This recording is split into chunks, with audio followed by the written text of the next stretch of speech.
Ouvido Clínico. A Ordem Explica. Bem-vindos a mais um episódio Ouvido Clínico, A Ordem Explica. Uma iniciativa da Ordem dos Médicos e do seu Gabinete de Literacia, a quem agradeço o convite para estar aqui como moderador, conversando sobre saúde de uma forma descontraída e com uma linguagem clara. Sou Paulo Santos, médico de família com competência em geriatria e professor na Faculdade de Medicina da Universidade do Porto. Aqui falamos de temas de medicina do dia-a-dia com rigor científico, tentando esclarecer dúvidas e aumentar o conhecimento na promoção da saúde e prevenção da doença.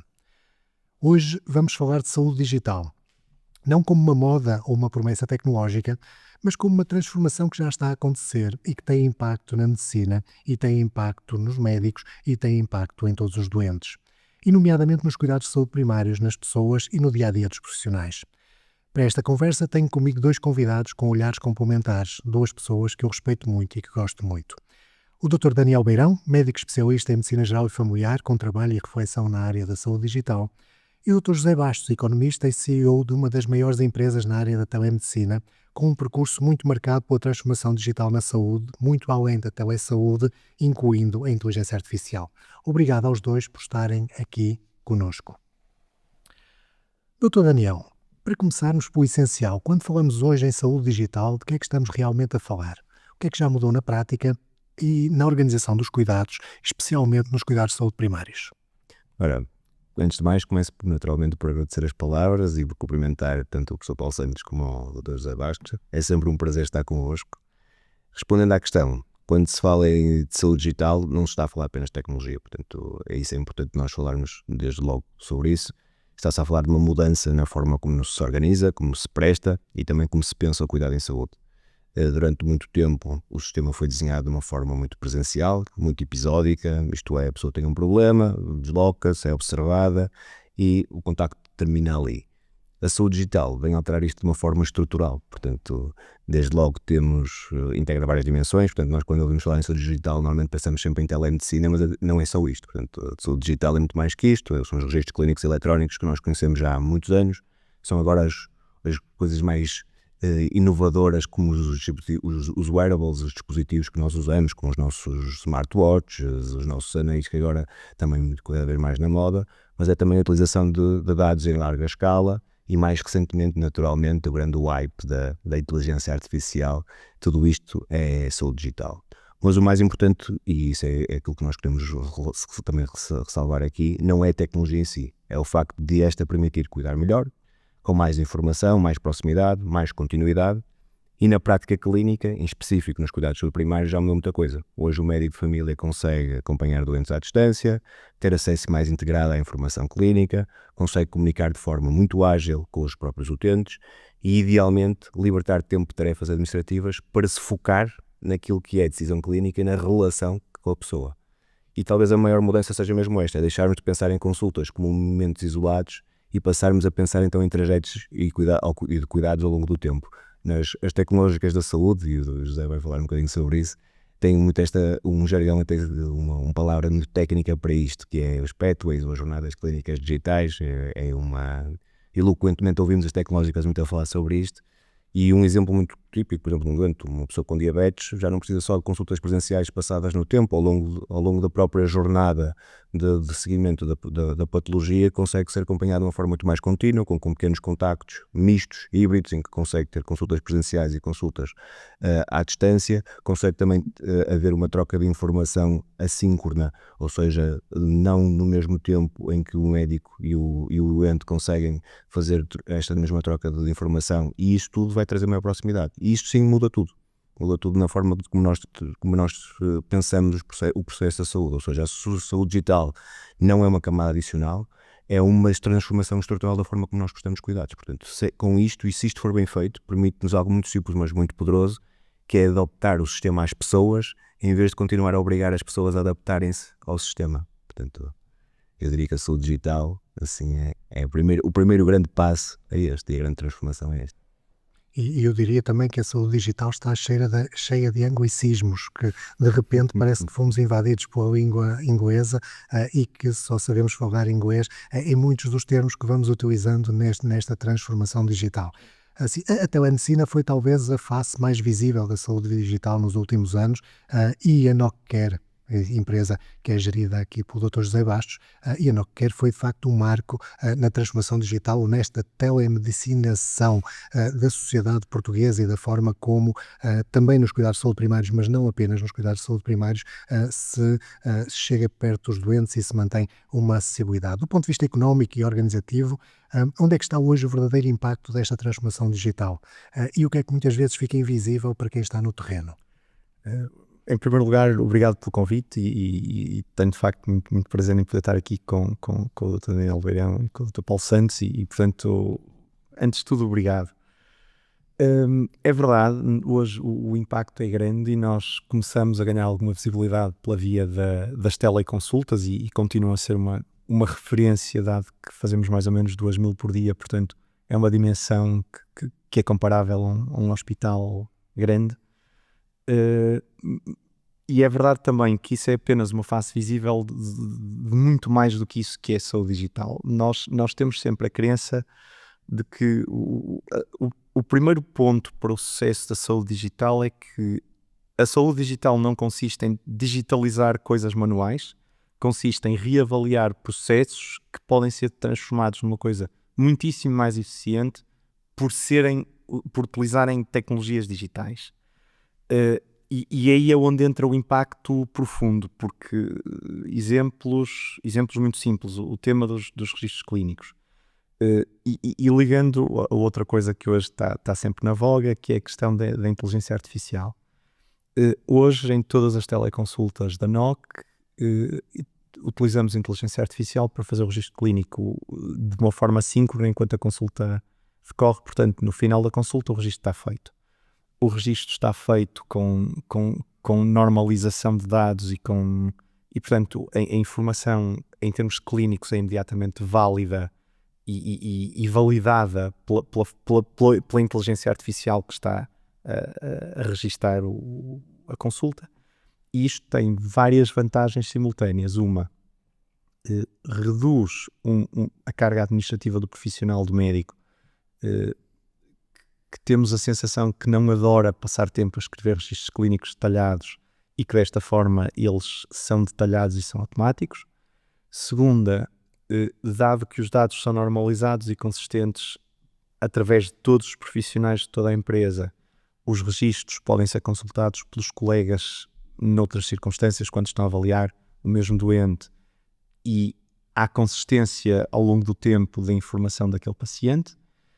E terceiro, estes dados, para a seguir se poder produzir evidência clínica, conhecimento ou mesmo investigação, têm obviamente mais valor porque já estão estruturados e normalizados à partida.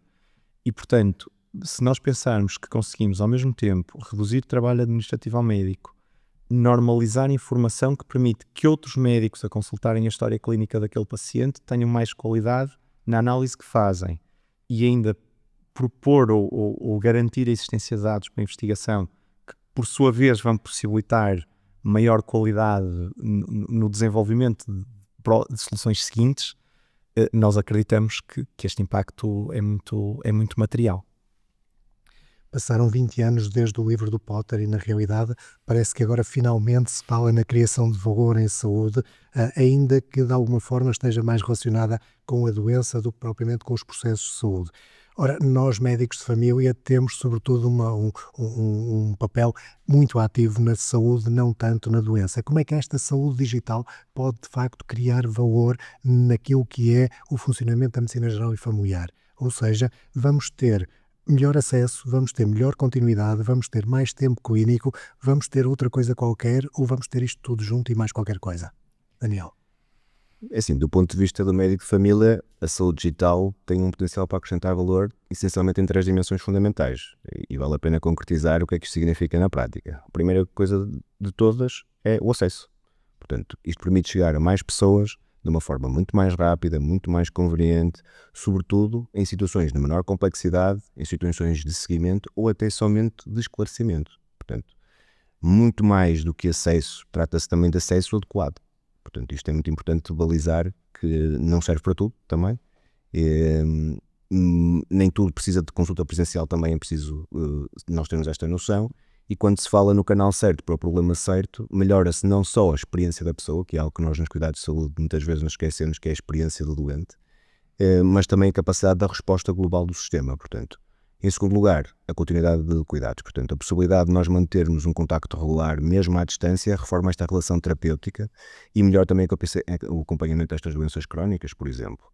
Um exemplo muito típico de hipertensão é que não precisa apenas das tais consultas passadas no tempo, pequenos contactos intermédios, como falava há bocadinho, e até pequenas dúvidas esclarecidas no momento certo, muitas vezes faz muita diferença no resultado em saúde que nós vamos ter do próprio doente, e isto evita descompensações ou até idas às urgências desnecessárias. Portanto, isto é uma boa forma também de nós criarmos um valor real na saúde. E em terceiro, já foi falando aqui um bocadinho sobre isto, que é a questão do tempo clínico com qualidade. Portanto, o problema hoje não é apenas a falta de tempo, é muitas vezes o tempo que é consumido pelas tarefas que não acrescentam grande valor clínico. Portanto, e nós, os médicos de família, então, que somos uma especialidade que se queixa muito deste problema em si.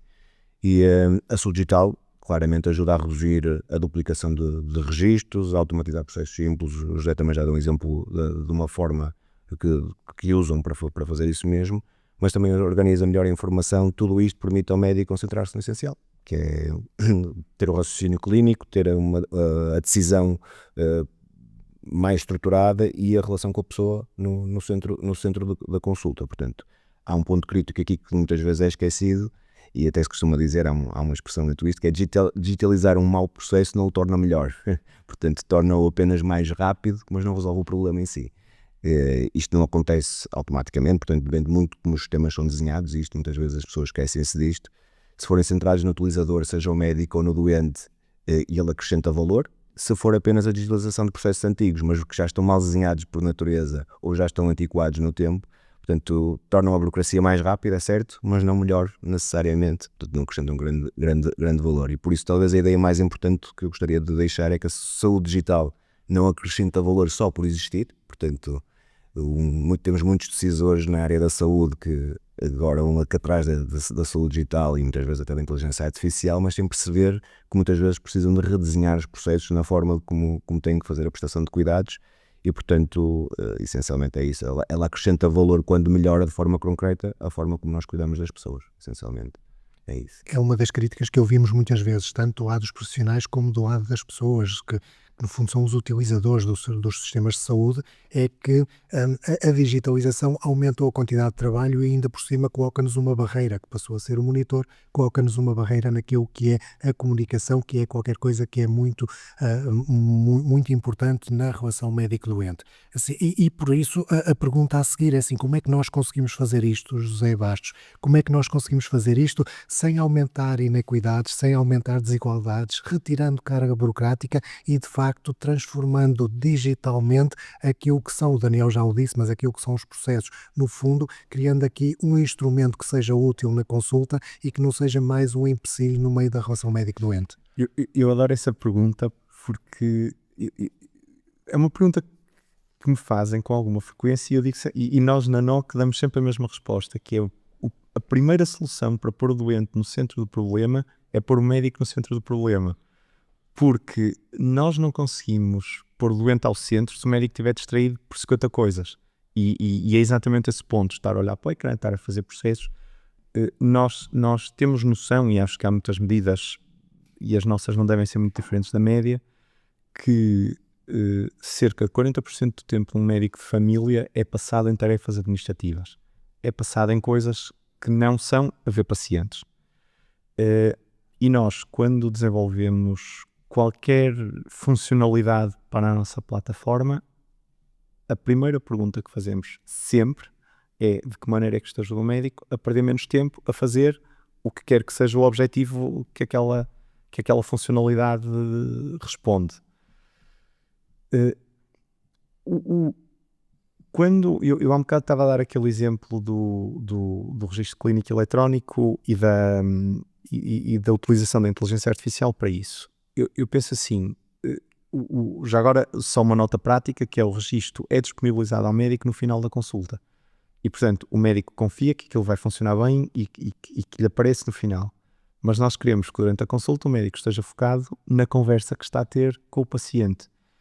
E ele tem que ter confiança no sistema, e aí é parte da tecnologia que é muito importante. Ele tem que ter confiança no sistema, tem que ter confiança nos dados, tem que ter confiança que a informação vai corresponder àquilo que ele espera, para que depois a tecnologia tem que ser como a arte. Está lá, nós sabemos, nós contamos com ele, mas não estamos a pensar se temos para a próxima golfada, não é? E aqui é exatamente a mesma coisa, a tecnologia tem que estar, mas no momento o mais transparente possível, e misteriosamente só tem que entregar. Quando isso acontece, o profissional melhora imediatamente a qualidade de vida ao médico. A seguir da perspectiva do paciente, a lógica é exatamente a mesma, a inequidade é reduzida ou em limite é completamente eliminada quando a maneira de operar a tecnologia é tão básica que uma pessoa pode sofrer de absoluta falta de literacia digital e no entanto está habilitada a fazer uma teleconsulta, uma consulta em vídeo, e a fazê-la da maneira que maximiza a resolução do problema, mesmo que seja um analfabeto digital. E novamente, falando da nossa experiência da nossa plataforma, e falando concretamente de consultas em vídeo, um paciente pode fazer uma consulta em vídeo a partir do seu telefone, do seu smartphone, e recebendo um link, carrega no link e aparece-lhe o ecrã e vê o médico do outro lado e tem todos os dados, os seus próprios dados de saúde, e tem uma área onde consegue consultar toda essa informação, caso queira. Mas caso não queira ou caso não saiba, não há problema, porque continua a conseguir fazer a consulta. E depois o médico, obviamente a parte de prescrição, análises, prescrição, seja a prescrição de medicamentos, seja a prescrição de tudo o resto, o paciente recebe também normalmente em SMS e depois entra numa zona privada, mas tudo isto sem se aperceber. Entra numa zona privada onde pode descarregar informação e, portanto, qualquer pessoa, por pouco hábil digital, ainda assim consegue resolver o problema. E desta maneira, nós acreditamos, lá está, primeiro que estamos a otimizar o tempo do médico e a otimizar, na verdade, aquilo que o médico gosta de fazer, dar mais do que ele gosta e tirar do que ele não gosta, e em simultâneo, com ferramentas que de facto habilitam ou empoderam qualquer paciente, mesmo uma pessoa com muitas limitações de uma perspectiva tecnológica, a fazer isso bem. Portanto, claramente, saúde digital contribui para reduzir a inequidade e aumentar o acesso em qualquer indicador que nós queiramos medir. E essa questão de introduzirmos os doentes e a experiência dos doentes, enfim, das pessoas, dos utilizadores, naquilo que é a utilização que eles fazem da plataforma é fundamental. Muitas vezes os problemas das plataformas é que elas são rapidamente abandonadas porque não são friendly, porque lá vemos com os anglicismos outra vez, porque não são amigáveis, porque de facto não interessam a ninguém, a não ser a quem as produziu de alguma forma, e obviamente teve um trabalho muito grande. Há muitos anos atrás, quando se começou a falar de computadores, eu era na altura ainda um estudante, enfim, do ensino básico, mas dizia-se muito que uma das questões relacionadas com os computadores e com a informatização, hoje com a digitalização, seria o facto da máquina substituir o humano e trabalhar tão bem que deixaria o humano numa situação de vulnerabilidade e, portanto, seria o que nós hoje consideraríamos criador de burnout. Como é que nós lidamos com isto, ou como é que a saúde digital pode ser uma parte da solução para o desgaste dos profissionais, que sabemos que é real e que é muito comum em todos os contextos de prática clínica, ou se esta digitalização vai de facto ser apenas mais uma fonte de pressão, como se dizia, enfim, há 30 anos atrás, quando eu comecei a ouvir falar destas coisas. Daniel, perspectiva clínica e do dia-a-dia do médico. Assim, do ponto de vista do dia-a-dia clínico, a saúde digital pode ser simultaneamente tanto parte da solução como parte do problema, e muitas vezes nós sabemos que é muitas vezes a parte do problema. E a solução ela é boa quando reduz carga administrativa.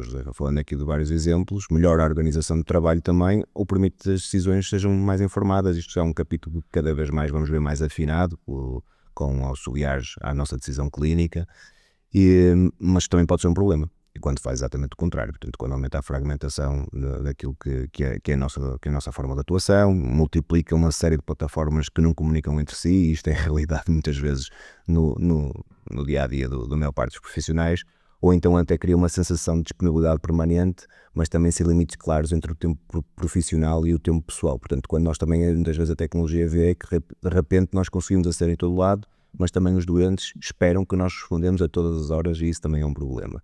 E pronto, isso é muito relevante quando falamos de burnout, naturalmente. Portanto, o burnout não resulta apenas de trabalhar muito, muitas vezes resulta de trabalhar de forma desorganizada, sem qualquer tipo de controle, e às vezes sem qualquer tipo de sentido ou de valor a acrescentar. Portanto, um médico pode ter muitas horas de trabalho, nós sabemos que isso é uma realidade de muitos colegas, mas se essas horas forem bem estruturadas, com autonomia, com foco clínico, elas são vividas de outra forma completamente diferente. Nós conhecemos muitos casos de colegas nossos que trabalham muitas horas, mas trabalham sempre com um sorriso nos lábios, em que a sua exaustão muitas vezes não é percepcionada, pelo menos na experiência do doente. Claro que sempre com medidas, limites, naturalmente.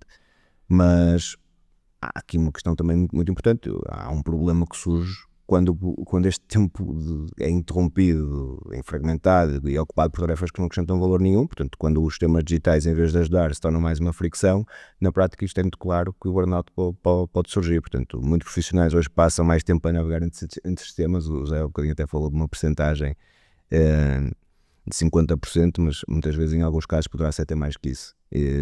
Isto é preencher campos, a receber informação, e muito menos às vezes a pensar clinicamente nos doentes, ou até interagir mesmo com o doente. E isto tem um impacto direto na satisfação do profissional. Portanto, muitas vezes naturalmente que a questão remuneratória é importante, mas muitas vezes a experiência, o local de trabalho ou a forma como trabalham é tão ou mais importante do que propriamente diretamente a remuneração.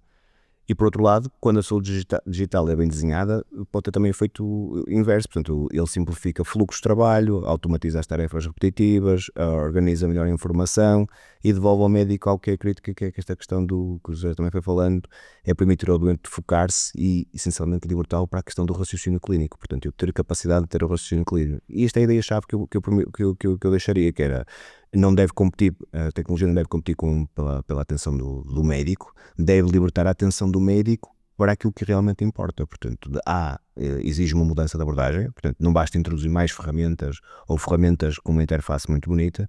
É necessário começar a produzir isto, é necessário redesenhar os processos da forma como nós fazemos, com base no trabalho real dos profissionais. E isso envolve muitas vezes, na construção do processo, ter equipas multidisciplinares. Portanto, não é informáticos numa sala a desenhar o processo, médicos depois só no lado da utilização e doentes no fim também como utilizadores. Portanto, todos estes key players, estas personagens que fazem parte da prestação de cuidados, têm que ser envolvidos no próprio desenho da ferramenta. Portanto, eu diria que se a saúde digital for desenhada com os profissionais e não para os profissionais, pode envolver algo muito valioso: tempo, foco e sentido clínico. José Bastos, como é que um gestor, um economista, olha para este problema do burnout, que vai impactar naquilo que é a produção e a produtividade dos profissionais de saúde, e vai impactar naturalmente naquilo que é a tal criação de valor? Assim, temos uma inovação que seja útil, ou queremos uma inovação que apenas vai, contribuir com mais complexidade, e às vezes, em vez de resolver o problema, ainda o densifica? Absolutamente, o foco tem que ser em tornar os processos mais simples, sem dúvida nenhuma. Eu no outro dia ouvi uma pessoa contar uma história de um hospital que dizia que o primeiro problema que ele tinha era quando precisava de passar uma receita e a impressora não funcionava e ele tinha que estar a abanar o toner para a receita sair. E eu penso assim, isto é o primeiro passo da saúde digital, que é quando as receitas passaram a ter que ser impressas. E eu acho o exemplo mesmo cómico e acho engraçado. Primeiro, porque é verdadeiro. Segundo, porque as pessoas, hoje estamos a falar de um digital que é um bocado mais etéreo e um bocado mais complexo, e aquele digital mesmo básico é o digital que mata. E quando nós estamos aqui a pensar nos processos e na tal complexidade, eu penso assim: é preciso que os processos estejam desenhados para evitar pontos de falha desta natureza básica, como o toner falha e é preciso bater no toner e, portanto, eu não consigo emitir receitas automáticas porque me falta o toner. E este exemplo eu acho que nós devemos usar como um ícone de quando estamos a pensar em eu quero digitalizar registros clínicos, eu quero digitalizar jornadas de pacientes, eu quero recolher dados e quero otimizar o tempo e quero melhorar o processo de decisão, certo. E o primeiro passo para isso é os básicos que são precisos para que isto corra bem, estão assegurados, são uma coisa que qualquer pessoa com 2 neurónios e pouco tempo consiga fazer, sim. Quando a resposta é sim, isso é o tipo de coisa que pode ser transformada aí sim num processo. Eu acho que o erro, e vejo isto não nos meus clientes, mas vejo isso nos clientes que não são meus e, portanto, trabalham com empresas que não somos nós, que as pessoas muitas vezes buscam um nível de complexidade e de uma solução que responda a todos os problemas ao mesmo tempo, desde o momento zero, em vez de se focarem em dizer eu vou resolver os meus 10 problemas mais importantes que me consomem, na verdade, 90% das chatices, e que desses 10 problemas há provavelmente 5 que têm soluções relativamente básicas. E que se nós endereçássemos esses mesmo muito bem, de repente a qualidade de vida de todos os envolvidos aumentava inacreditavelmente. Eu acho, nós, e aqui falo do caso que conheço, na NOC, nós hoje trabalhamos, eu diria, mensalmente com cerca de 600 médicos. Trabalhamos em consultas em telemedicina, trabalhamos em centros de saúde, trabalhamos com um horizonte bastante diverso de médicos. E o feedback, por exemplo, que as pessoas dão dessa experiência de utilizar os nossos sistemas é muito positiva. E exemplo, o tal modelo de registros clínicos eletrónicos feitos com inteligência artificial, nós não forçamos a adoção, não forçamos todo, anunciamos que a partir de hoje tem esta ferramenta disponível e cerca de 90% dos registros hoje são feitos desta maneira. Portanto, as pessoas 90% das consultas são feitas utilizando este tipo de registro clínico. Portanto, os médicos voluntariamente adotaram e adotam e usam. Porquê? Porque é uma coisa que perceber, primeiro, é facílimo de usar, é literalmente um botão para dizer autorizo e o registro é feito e depois só tem que reler e validar, mas é mesmo muito básico. E segundo, o sistema funciona mesmo bem. Portanto, a pessoas assim, que trabalho é que me dá, carrego no botão, depois o que eu tenho que fazer? Tenho que ler, podem fazer correções, obviamente, editar, mas 90 e tal % de trabalho está feito. E a seguir é gravar. E isto é fácil, é uma proposta de valor irresistível para o médico. E, portanto, isto é o que nós gostamos de dar.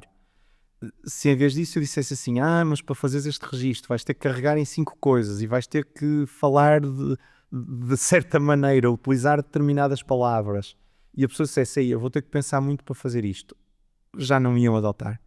E portanto, eu não concebo que a digitalização da saúde possa ter qualquer consequência que não seja a melhoria da qualidade de vida dos profissionais.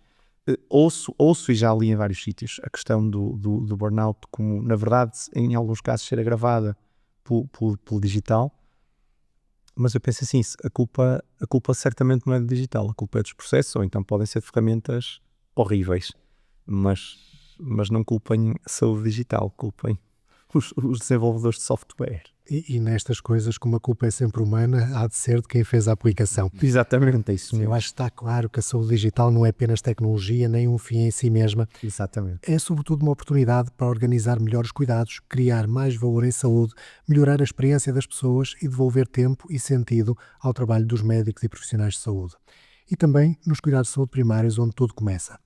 Esta transformação digital só faz sentido se estiver ao serviço das pessoas, da relação clínica e das equipas de saúde. Não se trata de substituir a medicina, mas de a ajudar a fazer melhor aquilo que sempre foi essencial. Cuidar do outro na saúde e na doença por todos os dias da sua vida. Talvez o verdadeiro desafio não seja perguntar se a tecnologia e a inteligência artificial vão mudar a medicina. Isso já está a acontecer. O desafio é garantir que essa mudança nos aproxima mais no que realmente importa. E fica inevitável uma última pergunta que me costumam fazer a mim também quando me entrevistam sobre qualquer coisa relacionada com o digital, é a velha questão dos novos tempos. Será que a inteligência artificial vai acabar com a medicina? Vamos ouvir um economista. José. Não, eu acho que a inteligência artificial vai garantir a continuidade da medicina. Quando eu fundei a NOC, que foi há 10 anos, uma estatística que havia era que 20 anos mais tarde ou 25 anos mais tarde íamos precisar do dobro dos médicos e ia haver metade dos médicos necessários na União Europeia. Porque o nível a que se formam novos médicos não é suficiente para acompanhar a procura, e a procura está a acelerar porque a população está genericamente a envelhecer. Eu não acho concebível que, dizemos assim, hoje há um problema de burnout, há um problema de falta de médicos, há um problema dos sistemas com filas de espera, tempos de resposta, tudo isso. Se nós não dermos ferramentas aos médicos que os empoderem, que lhes deem recursos para conseguirem ver mais doentes na mesma quantidade de tempo, e se queremos prevenir o burnout e se queremos garantir a continuidade da qualidade do serviço que é prestado, são precisas essas ferramentas para que os médicos sobrevivam, porque eu penso, quer dizer, e aquilo que vemos todos, com a pressão que está, e não é um problema português, é um problema mundial, com a pressão que existe sobre todos os sistemas de saúde, ou damos superpoderes aos médicos, ou os médicos não têm hipótese de continuar a fazer um serviço de qualidade. E aí, eu acho que o cenário mais dantesco que se põe à sociedade é aquilo a que nós assistimos durante o Covid passar a ser o dia-a-dia da saúde no mundo. Porque se não há profissionais suficientes para toda a gente que está a consumir saúde, não é viável em termos de modelo societário. E, portanto, e aqui já o economista a falar, e, portanto, a inteligência artificial vai permitir é que médicos vejam mais pacientes, em alguns casos assincronamente, em alguns casos, se calhar daqui a 10 anos, em coisas mais simples, a inteligência artificial a decidir pelo médico, meramente mandatada pelo médico, instruída pelo médico, para que os médicos existam e consigam trabalhar na mesma 35 ou 40 horas por semana, e consigam ter fins de semana, e consigam ter férias, e o mundo não colapse à volta deles. Portanto, eu claramente estou no grupo das pessoas que acham que a inteligência artificial é uma condição necessária a que os médicos possam fazer o trabalho deles, se calhar daqui a 10 anos, tão bem quanto é feito hoje, em condições humanas de qualidade. Há muito pouco tempo atrás, o New York Times apresentou um artigo em que fazia as contas em relação àquilo que é as recomendações da medicina preventiva norte-americanas, promovidas pela United States Preventive Services Task Force, e que as contas eram qualquer coisa como isto. Um médico precisaria de 25 horas por dia de trabalho para garantir o cumprimento de todas as recomendações que lá vinham. Enfim, as contas, sejamos honestos, eram um bocadinho exageradas, mas na realidade, assim, temos aqui pano para que a inteligência artificial e toda a transformação digital possa entrar também no trabalho médico. Muitas destas recomendações são, de alguma forma, cegas, colocadas para a população geral, e que implicam ou que podem ser conduzidas através de um automatismo que não implica propriamente o trabalho médico, a não ser depois na decisão clínica mais à frente e se calhar naquilo que é a explicação de todo este processo à pessoa que está em curso. Daniel, vamos ser substituídos por inteligência artificial? A minha resposta é muito clara. Não, taxativamente não. Eu diria que há um contraponto. É que a medicina que nós fazemos hoje em dia vai mudar profundamente. Portanto, não vamos ser substituídos, mas aquilo que nós fazemos no dia a dia muda, claramente. E vai substituir EFAs, não vai substituir a relação clínica, naturalmente. Vai ajudar, falando aqui, vai ajudar a interpretar exames, vai ajudar a organizar a informação, a apoiar decisões e provavelmente também a tornar os processos mais rápidos, com valor e mais consistentes. Mas não nos podemos esquecer que a medicina não é apenas decisão técnica, e isto a inteligência artificial ainda não consegue lidar, que é com o contexto, muitas vezes, com a incerteza do que é que a medicina tem, com a priorização, portanto, perceber quem está à nossa frente, o que é que valoriza, o que é que consegue fazer, o que é que teme. Isto é inteligência artificial no conceito. Isto é julgamento clínico, portanto, e é outra coisa. E isto exige responsabilidade, coisa que a inteligência artificial também nunca vai ter, vai ser sempre, nós podemos usar as ferramentas, mas seremos sempre nós os responsáveis do ponto de vista mesmo médico-legal. Isto, no fundo, exige relação humana, portanto, e por muito mais que nós gostamos muito de ouvir muita gente não ligada à medicina, neste caso temos aqui um economista que também partilha connosco, se calhar pela proximidade que tem aos médicos há tantos anos, é que efetivamente não vai haver uma substituição dos médicos, portanto a inteligência vai fazer é transformar aquilo que é o nosso papel enquanto médicos, mas nunca vai mudar a essência, vai retirar algumas tarefas, vai tornar mais central aquilo que é verdadeiramente insubstituível, portanto a capacidade de integrar a informação, tomar decisões num contexto específico, cuidar da pessoa e não apenas da doença. E talvez a ideia mais importante até seria esta, portanto a inteligência artificial não vai acabar com a medicina, vai obrigar-nos a ser melhores médicos. Um exemplo muito prático, se calhar a maior parte de nós já teve, é doentes entrarem-nos na consulta e terem um ChatGPT, um Gemini, um Claude aberto e a dizer: "Sr. doutor, eu quero tirar as dúvidas porque, olha, o ChatGPT diz-me isto." Portanto, isto que nós vamos ter a capacidade é ser melhores médicos para nós também nos podermos defender e dar a melhor resposta e a resposta correta ao contexto e àquilo que é a incerteza que muitas vezes estes algoritmos de inteligência artificial não conseguem incluir. E já agora um complemento que é, e acho que nós estamos a falar muito da relação humana, mas há uma parte que a inteligência artificial acho que pode ter um valor incrível, que é na ultra-personalização da relação do paciente com o médico, ou do médico com o paciente, que é o volume de dados que se está a produzir é gigante. Hoje a maior parte dos sistemas não comunicam, ainda não comunicam. Eu acho que muitas vezes por desígnio não comunicam, mas eu estou convencido que a saúde está condenada a que os sistemas comuniquem, como os sistemas financeiros a certa altura foram forçados pela União Europeia a terem que comunicar.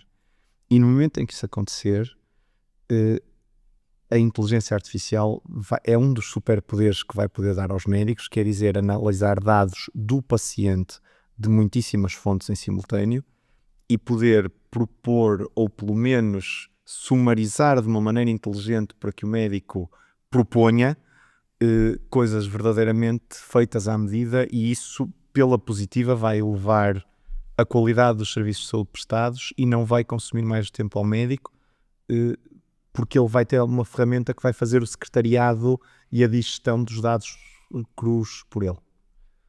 Entre aquilo que é o que nós todos esperamos, as pessoas, utilizadores também, os profissionais de saúde, entre aquilo que nós esperamos que a tecnologia ajude a cuidar melhor e aquilo que olhamos com alguma desconfiança para ainda o que é desconhecido.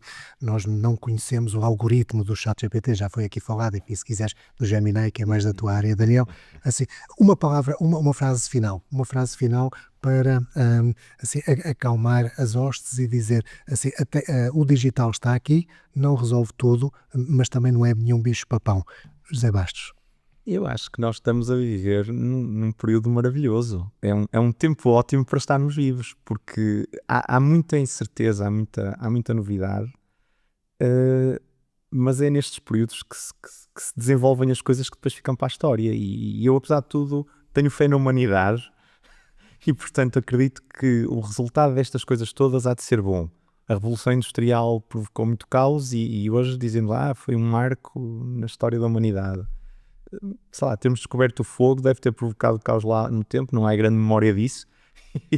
e foi uma coisa que deu muito jeito à humanidade. E acho que estamos num patamar desses. Portanto, eu adoro, e acho que nós todos, como sociedade, devemos pensar é que devemos estar felizes por sermos participantes de um momento que se calhar vai definir a próxima vaga de longo prazo do que é que vai acontecer à humanidade.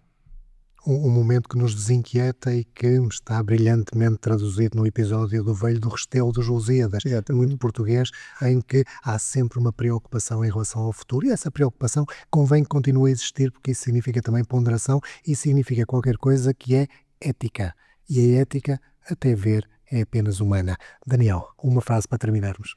Assim, para as pessoas, aquilo que eu diria é que a tecnologia só faz sentido se ajudar a cuidar melhor. Portanto, inovação por si só não quer dizer que seja útil. Portanto, o objetivo não é ter mais tecnologia, é ter melhor cuidado, mais próximo e mais humano.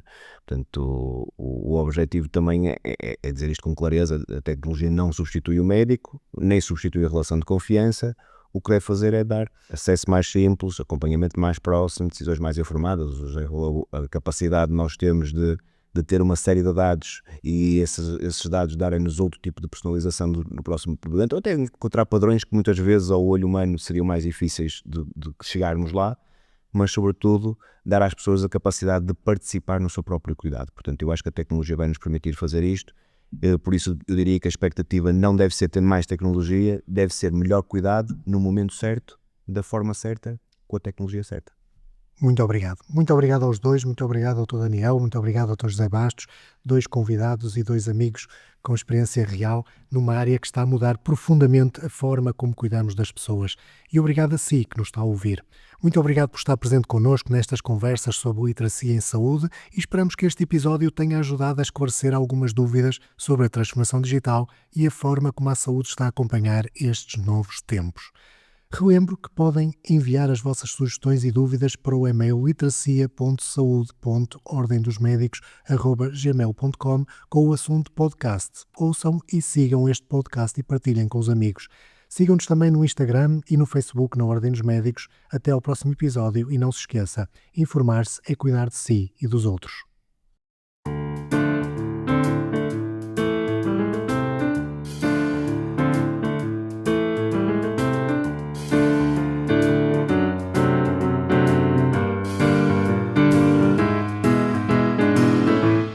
Ouvido clínico.